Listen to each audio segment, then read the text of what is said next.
আপনি আমাকে অর্ডার দেখান, তারপরে বলবেন। সম্পূর্ণ সুপ্রিম কোর্টের অর্ডারকেও, আমি যেটুকু শুনেছি থ্রু লয়ার, সুপ্রিম কোর্টের অর্ডারকেও মিসকোট করে এরা সোশ্যাল মিডিয়াতে দিচ্ছে, রাজনৈতিক সভাতে বলছে। আজকে তো কোথাও কোথাও পশ্চিম মেদিনীপুরের চন্দ্রকোনাতে ওদের বিএলএ টুও ঢুকে গেছে শুনলাম। ঢুকতে পারে না, বিএলএ টুর কথা নেই। দেখুন, এতদিন পর্যন্ত এসআইআর নাকি তৃণমূল কংগ্রেসের কিচ্ছুটি করতে পারবে না, যা নির্বাচনে, গত নির্বাচনে যা ভোট পেয়েছিল তার থেকেও বেশি ভোট পাবে বলে বারবার হুঙ্কার ছাড়ছিল অভিষেক বন্দ্যোপাধ্যায়। কিন্তু সুপ্রিম কোর্টের কিছুটা তৃণমূল কংগ্রেসের কয়েকটা অল্প বিস্তর দাবি মেনে নেওয়ার পরই অভিষেক বন্দ্যোপাধ্যায় যেভাবে গলার স্বর তেড়ে বা ছিঁড়ে যেভাবে আওয়াজ তুলে বললেন যে এবারে কোর্টে হারিয়েছি, এপ্রিলে ভোটে হারাবো, এমন ভাবে বললেন, আমি শোনাবো, আপনারা শুনে নিয়েছেন, তাও শোনাবো আমি। তো মনে হলো অনেকটা রিলিফ পেয়েছেন। বেচারা এত কষ্টে ছিলেন এসআইআর নিয়ে, পরিষ্কার ভাবে বুঝতে পেরে গেছেন।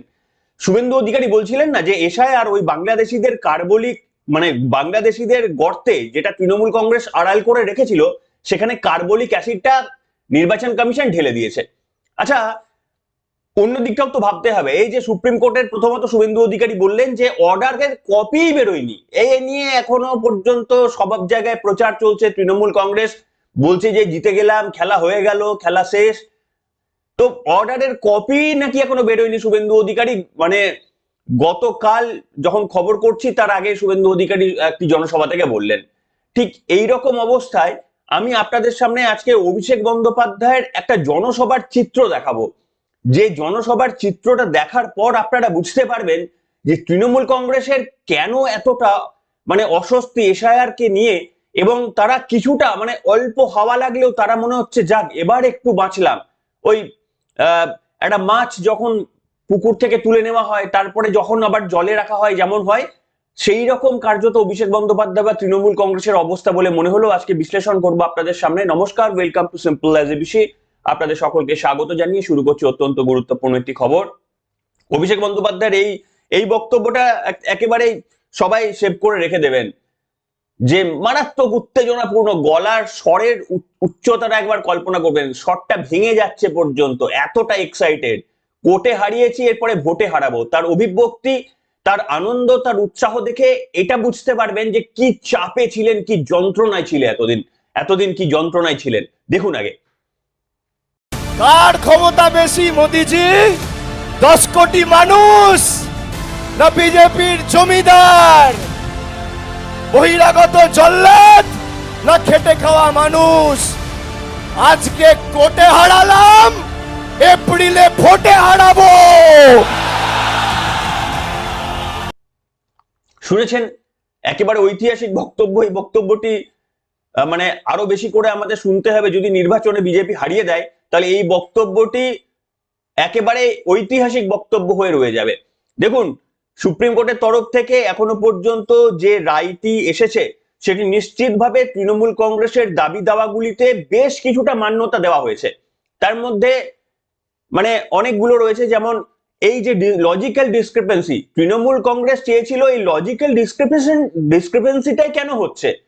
একজনের তো 6 জন 8 জন বাচ্চা থাকতেই পারে, এবং সত্যি দ্যাট ইজ ভেরি নর্মাল, হয়, এটা হয়। কিন্তু প্রশ্ন হচ্ছে নির্বাচন কমিশন তো আর 6 জন মানে 6 জন যদি কাউকে একজনকে বাবা হিসাবে দেখিয়ে দেয় তাহলে তো তাকে বাদ দেওয়ার সুপারিশ করেনি, তাকে ডেকে একবার জিজ্ঞাসা করছে, যে ভেরিফাই করছে এটা সত্য কিনা। কেন এটা করতে হচ্ছে? এই তৃণমূল কংগ্রেস নামক অগণতান্ত্রিক রাজনৈতিক দলটি রয়েছে বলে, যাদের সত্যি সত্যি এক বাবার যাদের 6 ছেলে 6 সন্তান বা 8 সন্তান, তাদের বিড়ম্বনায় পড়তে হচ্ছে। তার কারণ চুরি যখন আপনারা করেই ফেলেছেন, যখন একজনের 100টারও বেশি নাম, আমি আপনাদের সামনে পেপার থেকে দেখানোর চেষ্টা করছি যে 200রও বেশি, এমনকি একজন ব্যক্তির 200 বেশি সন্তানের সঙ্গে লিঙ্ক করে দেওয়া হয়েছে। তো ধৃতরাষ্ট্রর মতো এইরকম লোকদের প্রকাশ্যে টাঙিয়ে দেওয়া যে লিস্টটা সুপ্রিম কোর্ট নির্দেশ দিয়েছে, এটা কি বিজেপির বিড়ম্বনা বাড়বে, নাকি তৃণমূলের খেলাটা মানুষের সামনে আরো প্রকাশ্যে চলে আসবে বলুন তো? তৃণমূল কংগ্রেস তো অনেক কিছু দেখতে পারে। তৃণমূল কংগ্রেস বিকেলে ভোরের ফুল দেখতে পারে, কিন্তু আজকে সুপ্রিম কোর্টের এই রায়কে আমরা স্বাগত জানাচ্ছি। কারণ সুপ্রিম কোর্টে যেটা প্রতিষ্ঠা পেয়েছে সেটা দেখা যাচ্ছে এক পিতার 100 ছেলে মেয়ে, কোথা থেকে আবার নতুন ধৃতরাষ্ট্র এসছে তাকে খুঁজে বার করাটা নির্বাচন কমিশনের দায়িত্বের মধ্যে পড়ে। ভোটার লিস্টে শুদ্ধিকরণ চলছে, 234 জন এক ব্যক্তির সঙ্গে লিঙ্ক করেছে, একটা পরিবারের সঙ্গে লিঙ্ক করে দিয়েছে। এগুলো তো সামনে আসা দরকার। কিন্তু তৃণমূলের খেলাটা মানুষের সামনে প্রকাশ্যে চলে আসবে। আমি শ্রমিক ভট্টাচার্যের বক্তব্য শোনাবো, কিন্তু তার আগে অভিষেক বন্দ্যোপাধ্যায়ের এই যে বক্তব্যটা শুনলেন, এই বক্তব্যে একটা স্বস্তির কারণ হওয়ার কারণ হচ্ছে যেখানে যাচ্ছেন না লোক হচ্ছে না। আমি আপনাদের সামনে একটা ভাইরাল ভিডিও দেখাচ্ছি। অভিষেক বন্দ্যোপাধ্যায় মঞ্চের উপর বক্তব্য রাখছেন, মাঠ ফাঁকা, ধুধু করছে। এর থেকে তো পাড়ার মানে এমনি নর্মাল জায়গায় যে কোনো মমতা বন্দ্যোপাধ্যায়ের ক্যাসেট চালিয়ে দিলে এর থেকে বেশি ভিড় হয়। দেখুন অভিষেক বন্দ্যোপাধ্যায়ের জনপ্রিয়তা আজকে কোন জায়গায় গেছে দেখুন।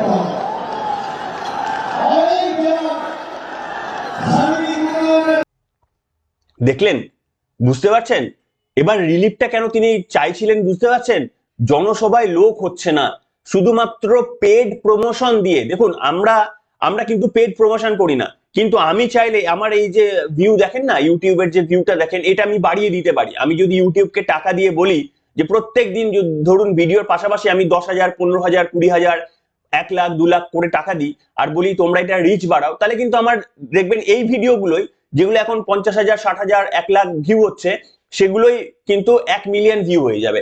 আমি টাকা দিলেই এটা হয়ে যাবে। দেখবেন অভিষেক বন্দ্যোপাধ্যায় এই সমস্ত দিলেই কিন্তু ভিডিওর ভিউ হচ্ছে।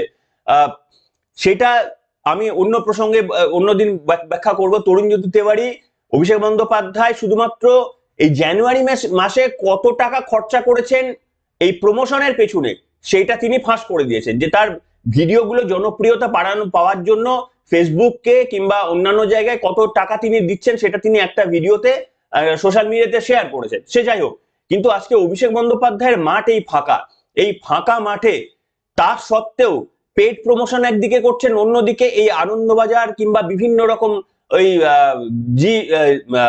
জি24 ঘন্টা থেকে শুরু করে এবিপি আনন্দ, 100টা এরকম মিডিয়া রয়েছে পশ্চিমবঙ্গের, যাদের তো জানেন বিজ্ঞাপনের টাকা কাদের কাছ থেকে আসে সেটা আর ভালো করে বলে দেওয়ার দরকার নেই। তাদেরকে দিয়েও পর্যন্ত শেষ পর্যন্ত ম্যানেজ করতে পারছেন না। কেন এই কথা বলছি? দেখুন কিছুদিন আগে এই যে অভিষেক বন্দ্যোপাধ্যায় যে সভা করে বেড়াচ্ছেন না, দেখুন আনন্দবাজার পত্রিকার একটা খবর দেখাচ্ছে, এই কয়েকদিন আগেকার একটা খবর। ব্যবধান 2.5 বছরের, ইটাহার হারিয়ে দিল ইটাহারকে। উত্তরের সংখ্যালঘু এলাকায় অভিষেকের জন্য ভিড়ের বহর মাপছে তৃণমূল বলে 2023 সালের 1 মে অভিষেক বন্দ্যোপাধ্যায় ইটাহারে যেটা দিয়েছিলেন তার একটা ছবি গোল করে দিয়ে দিয়েছে। আর 7ই জানুয়ারি বললাম কিছুদিন আগে 2026-এর যে জনসভা করেছিলেন সেখানেও একটু গোল করে দেওয়া হয়েছে। এই দুটো ছবি দেওয়া হয়েছে, একটু ভালো করে লক্ষ্য করে দেখুন। দুটো ছবি কিন্তু পরিষ্কার বোঝা যাচ্ছে, একটা কাছ থেকে তোলা হয়েছে, 2023-এর ছবিটা একটু কাছ থেকে তোলা হয়েছে, আর 2026-এর ছবিটা একটু দূর থেকে তোলা হয়েছে বলে বেশি মানুষ ফ্রেমের মধ্যে চলে এসেছে। আর যেহেতু 23-এর ছবিটা কাছ থেকে তোলা হয়েছে তাই একটু কম সংখ্যক মানুষ দেখা যাচ্ছে।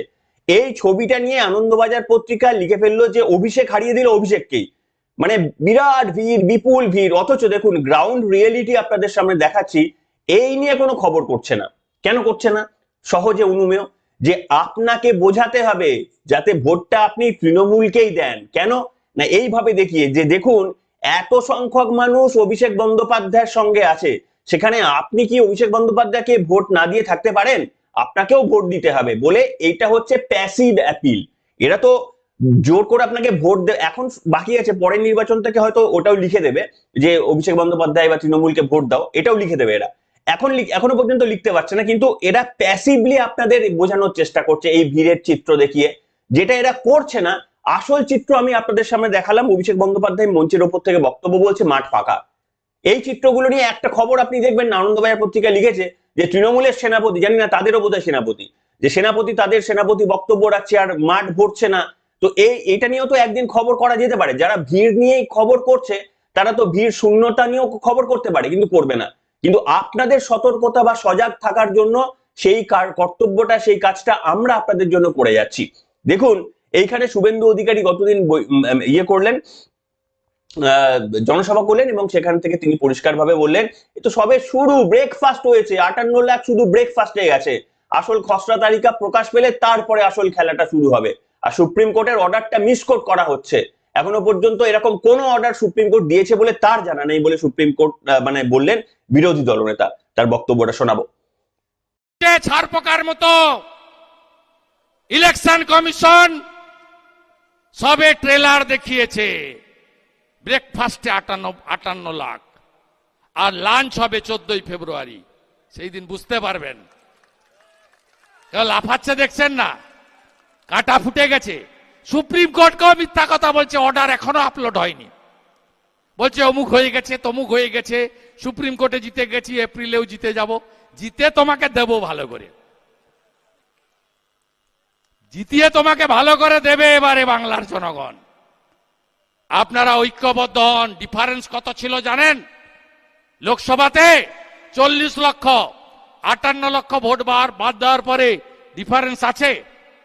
আচ্ছা, এ তো পহলে ঝাঁকি হ্যায়, কাশি মথুরা বাকি হ্যায়। ফাইনাল ভোটার লিস্টের পরে বলবে ভোটে লড়বো না, নিশ্চিন্ত থাকুন। আর হিন্দু শরণার্থীরা চিন্তা করবেন না। শুনলেন, এই হচ্ছে পরিস্থিতি। এখনো অর্ডার আপলোড না হলেও তৃণমূল কংগ্রেস এতটা উচ্ছ্বসিত যে পশ্চিমবঙ্গে নাকি এসআইআর এর খেলা শেষ। বিরাট কষ্টে ছিলেন অভিষেক বন্দ্যোপাধ্যায়ের অভিব্যক্তিটা দেখলেই বুঝতে পারবেন, বিরাট যন্ত্রণায় ছিলেন। আমার বক্তব্য হচ্ছে, এখনই যদি এত যন্ত্রণায় থাকেন, তাহলে যেদিন ভোটে হারার মতো উপক্রমগুলো হবে, কিংবা ওপিনিয়ন পোলে যখন দেখানো হবে যে তৃণমূল হারছে, তখন কি করবেন? দেখুন, এ কথা আমরা মোটামুটি সবাই বুঝে গিয়েছি। স্বচ্ছভাবে নির্বাচনী তালিকা যদি তৈরি করতে পারে নির্বাচন কমিশন, নাম্বার 1, এবং দ্বিতীয়ত হচ্ছে যদি স্বচ্ছভাবে প্রত্যেক মানুষ যে যাকে ভোট দিতে চায় এই ভোটের সেই ভোট চুরি আটকে যে যাকে দিতে চায় সেই ভোটটা যদি লিপিবদ্ধ করা হয়, তাহলে তৃণমূল কংগ্রেস নামক দলটি মানচিত্র থেকে, রাজনীতির মানচিত্র থেকে মুছে যাবে। মানে প্রথমবার মুছবে না, প্রথমবারে সাফ হয়ে যাবে পশ্চিমবঙ্গ থেকে, এবং তারপরে এর অস্তিত্ব থাকবে না। এটা আমরা সকলে বিশ্বাস করি। কারা বিশ্বাস করেন আমার এই কথাটা আছে কমেন্টে লিখুন। যে স্বচ্ছভাবে যদি এসআইআর তালিকা তৈরি হয়, এটা 1 নম্বর, যাতে একটাও বহিরাগত বাংলাদেশি অনুপ্রবেশকারীদের নাম না থাকে, এই 1 নম্বর শর্ত। দ্বিতীয় নম্বর, ধরুন এমন ভাবে ভোট হলো, ঠিক যেমন ধরুন রাষ্ট্রপতি শাসনের মতো পরিস্থিতির মধ্যে দিয়ে যদি নির্বাচন হয়, তাহলে তৃণমূল কংগ্রেসের আবারও ক্ষমতায় ফিরে আসার সম্ভাবনা কি আদেও রয়েছে? কারা বিশ্বাস করেন বলুন? আপনি তৃণমূল করতে পারেন, তাও আপনারা বিশ্বাস করতে পারবেন না যে এই পরিস্থিতি হলে তৃণমূল ফিরে আসবে। এইটা কি তৃণমূল কংগ্রেসের নেতৃত্ব জানে না? তারা জানে বলেই তারা ভয় পাচ্ছে যে এই পরিস্থিতি, মানে সঠিক দিকে গেলে তারা হেরে যাবে জানে। সেই কারণে এমন পরিস্থিতি সৃষ্টি করতে হবে যেটা নির্বাচন কমিশন চাইছে তার বিরুদ্ধে, যেটা আমাদের ন্যায়ালয় চাইবে তার বিরুদ্ধে গিয়ে অগণতান্ত্রিক ভাবে ঝুট ঝামেলা করে, বুথ জ্যাম করে, কোনোভাবে রিগিং করে, কিংবা এসআইআর প্রক্রিয়ার মধ্যে জালি ভোটারদের নাম ঢুকিয়ে দিয়ে বিজেপিকে ফর্ম 7 এর ফর্ম সেগুলোকে ফিল আপ করতে না দিয়ে, মৃত ভোটারদের নামগুলো তালিকা থেকে বাদ না দিয়ে সেই কাজটা করতে হবে। এই কারণে অভিষেক বন্দ্যোপাধ্যায়ের এত জ্বলন হচ্ছে। এত মিডিয়াকে কিনে নেওয়া হয়েছে, মিডিয়াগুলো দেখলেন ভিড়ের ছবি দেখাচ্ছে, আর ভিড় শূন্যতার ছবি দেখাচ্ছে না, তাও ওপর থেকে নিচ থেকে দেখাচ্ছে। ভিড়ের ছবি অ্যাঙ্গেলের উপর ডিপেন্ড করে। এই যে ছবিটা, ভিডিওটা দেখালাম যেখানে অভিষেক বন্দ্যোপাধ্যায়ের ভিড় কম বলে মনে হচ্ছে, সেটাকেও আপনি অতিরিক্ত ভিড় বলে দেখাতে পারেন। শুধু ওই 100টা মানুষ তো কোনো একটা জায়গায় আছে, শুধু সেই জায়গাটা যদি ফোকাস করেন মনে হবে প্রচুর মানুষ রয়েছে, সেটাকেও মনে হবে যে ভিড়ের চিত্র বলে আপনি চালিয়ে দিতে পারেন। সেই রকম আমাদের সঙ্গে প্রতারণা করছে আমাদের সংবাদ মাধ্যমগুলো। এগুলো তো বুঝতে শিখতে হবে আপনাদের, এগুলো তো জানতে শিখতে হবে। এদের তো ব্লাইন্ডলি বিশ্বাস করলে হবে না। তো আপনাদের সেই জন্য সমর্থন চাই। আপনারা আনন্দবাজারকে সমর্থন করবেন, আপনারা এবিপি আনন্দকে সমর্থন করবেন, আর আমরা ছোট সাংবাদিক বলে, আমরা স্পাইন সোজা রেখে কথা বলি বলে আমাদের সমর্থন করবেন না। আমাদের যদি একটু চ্যানেলটা রিচ পায়, আমাদের সাবস্ক্রাইব করবেন না। আমাদের ভিডিওগুলো যদি একটু সবাই দেখতে পায়, এই কথাগুলো যদি সবাই জানতে পায়, একটু সাবস্ক্রাইব করবেন না? আনন্দবাজারকে সাবস্ক্রাইব করবেন, এবিপি আনন্দকে সাবস্ক্রাইব করবেন। যাদের ভুলগুলো ধরিয়ে দেওয়ার ক্ষমতা যারা দেখাচ্ছে, তাদের সাবস্ক্রাইব সমর্থন আপনারা করবেন না। কিছু তো একটা করতে হবে আপনাদের, প্যাসিভলি অ্যাক্টিভলি কিছু একটা করতে হবে। আপনারা করছেন, আপনাদের কাছে কৃতজ্ঞ, আপনাদের কাছে কৃতজ্ঞতা জানানোর ভাষা নেই। আপনারা অনেকে ওই ইউটিউবের যে সমস্ত ওই থ্যাঙ্কস গিভিং এর মাধ্যমে কিংবা মেম্বারশিপের মাধ্যমে আপনারাও কন্ট্রিবিউট করছেন, যে যেটুকু পারছেন সেটুকুর মাধ্যমে কন্ট্রিবিউট করছেন, আপনাদের অসংখ্য ধন্যবাদ। সেটা প্রয়োজনের তুলনা অত্যন্ত কম হলেও আমার কাছে সেটা আশীর্বাদের সমান। আপনারা যে 50 টাকা 60 টাকা পাঠিয়েছেন ওই মেম্বারশিপের মাধ্যমে কিংবা থ্যাঙ্কস গিভিং এর মাধ্যমে, সেটা আমার কাছে আশীর্বাদের সমান। এটা কোনো ছোট অ্যামাউন্ট নয়। আপনাদের এই প্রত্যেকটি কন্ট্রিবিউশন আমি সম্মান করি, আপনাদের মানে প্রণাম জানাই। আপনাদের এই আপনাদের কষ্টার্জিত এই অংশের যেটা আমাদের চ্যানেলকে আপনারা দিচ্ছেন, তার জন্য ইউটিউবের মাধ্যমে, ইউটিউব তো পুরো টাকা দেয় না, তারা নিজের একটা অংশ কেটে নিয়ে আমাদের দেয়, কিন্তু যেটুকু আপনারা দিচ্ছেন সেটা প্রয়োজনের তুলনায় আপনারা বিশ্বাস করতে পারবেন না এতদিনে কতটা আমার আছে যারা করেছেন। 20 জন মতো করেছেন, 20 জনের এবার 50 টাকা 60 টাকা দিয়ে গুণ করলে আপনি অ্যামাউন্টটা পাবেন। কিন্তু ওটা ম্যাটার নয়, ম্যাটার হচ্ছে এটা প্রত্যেকটি আশীর্বাদ, ওইটা একটা ফ্যামিলির আশীর্বাদ আমার মাথায় আসছে। এরকম আপনাকে টাকা পেমেন্ট করার প্রয়োজন নেই যারা পারবেন না, শুধু সাবস্ক্রাইব করুন, আমাদের বক্তব্যগুলো ছড়িয়ে দিন, যাতে করে একদিন এই আমরা ছোট্ট ছোট্ট চ্যানেল হয়ে নয়, এই আনন্দবাজারদের থেকেও কিংবা এই সমস্ত প্রথাগত সমস্ত কি বলবো মিডিয়ার থেকেও আমাদের ভয়েসটা যেন বেশি বিশ্বাসযোগ্য বলে মনে হয়, সেই জায়গাটা আমাদের তৈরি করতে হবে। তার কারণ সত্যের পথে আমরা রয়েছি, আপনাদের ভালোবাসায় এবং আপনাদের বিশ্বাসযোগ্যতায়। এখনকার মতো এখানে।